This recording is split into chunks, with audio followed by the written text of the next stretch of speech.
Denise. And I'm Rachel Olson, sojourner. And we're here at Holy Wisdom Monastery, which is a Benedictine monastery.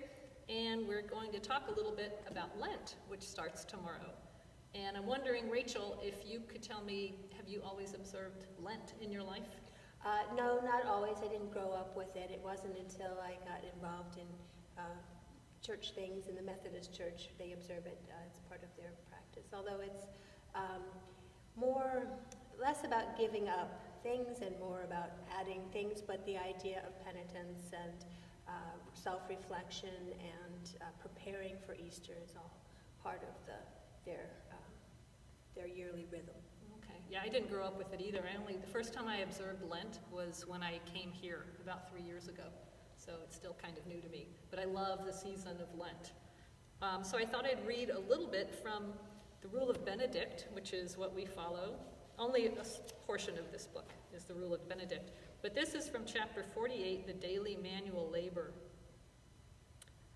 Oh, that's the wrong page. Anyway, it says, idleness is the enemy of the soul. And it sounds pretty harsh. But one thing that was prescribed during Lent is to read. It says, during this time of Lent, each monk is to receive a book from the library and is to read the whole of it straight through. And in our community, we do all choose a book to read during Lent. And so I thought we could show what we're reading. What have you chosen?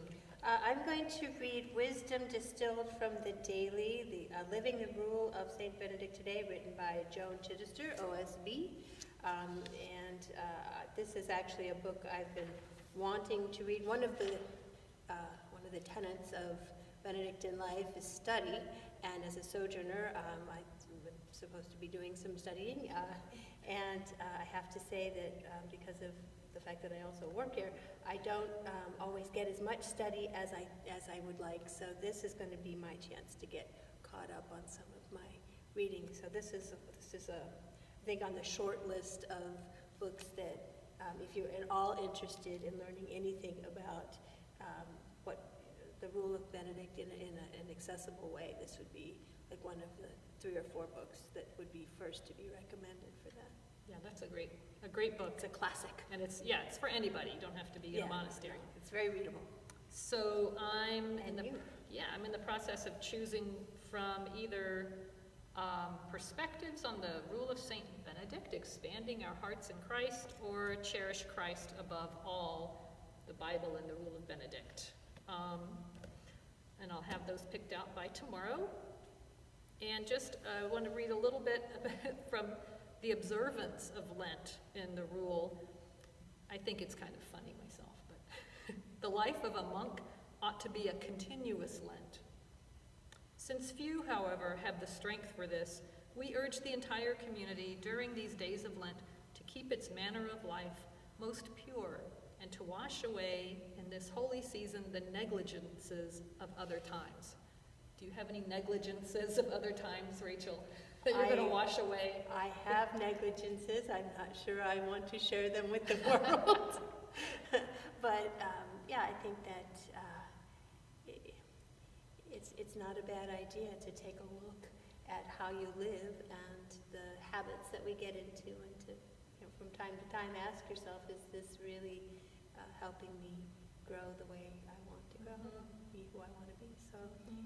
So there's a lot of wisdom in the liturgical calendar. I mean, if you follow along, it takes you through all the important stages that help you work through formation. So, yeah, I really like the season of Lent, because I find that even though I really want to live this monastic life, really sometimes even more strictly than we do here, I am a very undisciplined person. So Lent is something I can commit to for 40 days and maybe eat a little more moderately, maybe not lay around in bed quite as long as I would like to. And I find that these really help me to be more mindful in my life and maybe not talk so much and be so jokey as I would like to. So I'm really looking forward to it.